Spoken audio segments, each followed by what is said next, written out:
ସାଙ୍ଗମାନେ ଆସନ୍ତୁ ଆଜି ଆମେ ରୋଷେଇ ସମ୍ବନ୍ଧରେ ପଛ 15ଟି ରୋଷେଇ ଉପାୟ ଗୁଡ଼ିକ ଜାଣିବା।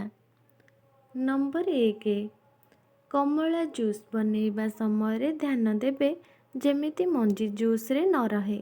କମଳାର ଜୁସ୍ ବନେଇବା ସମୟରେ ମଞ୍ଜି କାଢ଼ି ନିଅନ୍ତୁ କିମ୍ବା ଜୁସ୍ କରିସାରିବା ପରେ ଚାଲୁଣିରେ ଛାଣିଲେ ମଞ୍ଜି ସବୁ ବାହାରିଯିବ ଏବଂ କମଳାରେ ଆପଣମାନେ କେବେ ବି କ୍ଷୀର ପକାଇବେ ନାହିଁ। ନମ୍ବର 2, ଚାହା କରିସାରିବା ପରେ ଚାହା ପତିକୁ ଫୋପାଡ଼ନ୍ତୁ ନାହିଁ। ପତିକୁ ଗଛ ମୂଳରେ ଦେଲେ ଗଛକୁ ଭଲ ସାର ମିଳିଥାଏ। ପତିକୁ ଶୁଖାଇ ଝୁଣାରେ ପକାଇ ଧୂଆଁ ଦେଲେ ମଶା ସବୁ ଘରୁ ଚାଲି ଯାଇଥାନ୍ତି। ନମ୍ବର 3, ମୁଣ୍ଡ ହାତ ଗୋଡ଼ ମାଡ଼ ହୋଇ ଫୁଲି ଦରଜ ହେଲେ ଫିଟିକିରିକୁ ପାଣିରେ ବୁଡ଼ାଇ ଦରଜ ଜାଗାରେ ଘଷନ୍ତୁ, ଦେଖିବେ ଦରଜ କମିଯିବ। ନମ୍ବର 4, ଷ୍ଟିଲ୍ ବାସନ ଅପେକ୍ଷା କଂସା ବାସନରେ ଖାଦ୍ୟ ଖାଇଲେ ଭଲ ହୋଇଥାଏ। କଂସା ବାସନରେ ଖାଇଲେ ପିଲାମାନଙ୍କର ସ୍ମରଣ ଶକ୍ତି ବୃଦ୍ଧି ହୋଇଥାଏ। ନେକ୍ସଟ, ପାଦ ଓ ହାତର ନଖ ମଳିନ ବା ଚମକ କମିଗଲେ ହାଲକା ଗରମ ପାଣିରେ ଟିକେ ଲେମ୍ବୁ ରସ ଓ ଲୁଣ ପକାଇ ସେହି ପାଣିରେ ନଖକୁ କିଛି ସମୟ ବୁଡ଼ାଇ ରଖି ଥଣ୍ଡା ପାଣିରେ ଧୋଇ ଦିଅନ୍ତୁ। ତାପରେ ନଖରେ ଟିକେ ଅଲିଭ୍ ଅଏଲ୍ ବା ନଡ଼ିଆ ତେଲ ଲଗାନ୍ତୁ, ଦେଖିବେ ନଖରେ ଚମକ ଆସିଯିବ। ନେକ୍ସଟ, ପିଆଜ ରସୁଣରୁ ଚୋପା ଛଡ଼େଇବା ସମୟରେ ଚୋପା ସବୁ ଘର ସାରା ଉଡ଼ିକି ପଡ଼ିଯାଏ।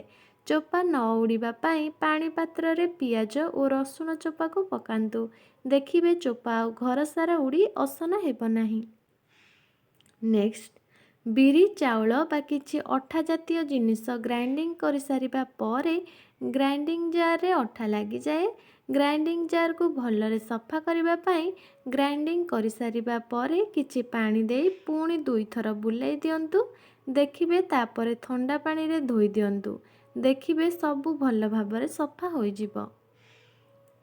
ନେକ୍ସଟ, ଚାଉଳ ମୁଗକୁ ଅଧିକ ଦିନ ସୁରକ୍ଷିତ କରି ରଖିବା ପାଇଁ ବା ଚାଉଳରେ ପୋକ ନ ହେବା ପାଇଁ ଚାଉଳ ବା ମୁଗକୁ ଶୁଖାଇ ସେଥିରେ ଲିମ୍ବ ପତ୍ର ଶୁଖାଇ ପକାନ୍ତୁ, ଦେଖିବେ ଚାଉଳ ଓ ମୁଗକୁ ଆଉ ପୋକ ଲାଗିବ ନାହିଁ ଏବଂ ଚାଉଳ ମୁଗ ଅଧିକ ଦିନ ପାଇଁ ଆପଣମାନଙ୍କର ସୁରକ୍ଷିତ ହୋଇ ରହିପାରିବ। ନେକ୍ସଟ, ବିଟ୍ ଗାଜର ଏବଂ ପନିପରିବାର ଚୋପାକୁ ନ ଫୋପାଡ଼ି ଗଛ ମୂଳରେ ଦିଅନ୍ତୁ, ଦେଖିବେ ଗଛକୁ ଭଲ ସାର ମିଳିବ ଏବଂ ଗଛ ଭଲରେ ବଢ଼ିବ।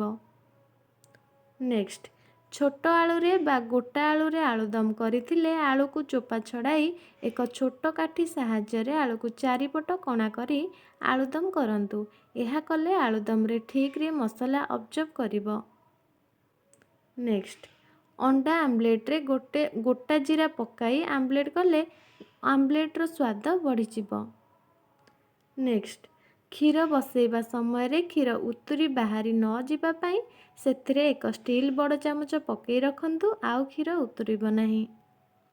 ନେକ୍ସଟ, ଘରେ ମାଛି ହେଉଥିଲେ ଟିକେ ହାଲକା ଗରମ ପାଣିରେ ଟିକେ ଲେମ୍ବୁ ରସ ପକାଇ ପୋଛି ଦିଅନ୍ତୁ ଘର, ଦେଖିବେ ଆପଣଙ୍କ ଘରେ ଆଉ ମାଛି କି ଯଦି କିଛି ମାନେ ଅସନା କି ମାନେ ଅଠା ଅଠା ହେଇଥିବ ତାହେଲେ ଏସବୁ ବି ଚାଲିଯିବ। ନେକ୍ସଟ, ଖାଦ୍ୟରେ ଦରକାର ଠାରୁ ଅଧିକ ଲୁଣ ଖାଇବା ଭଲ ନୁହେଁ, ଏହା ସ୍ୱାସ୍ଥ୍ୟ ପାଇଁ ଭଲ ହୋଇନଥାଏ।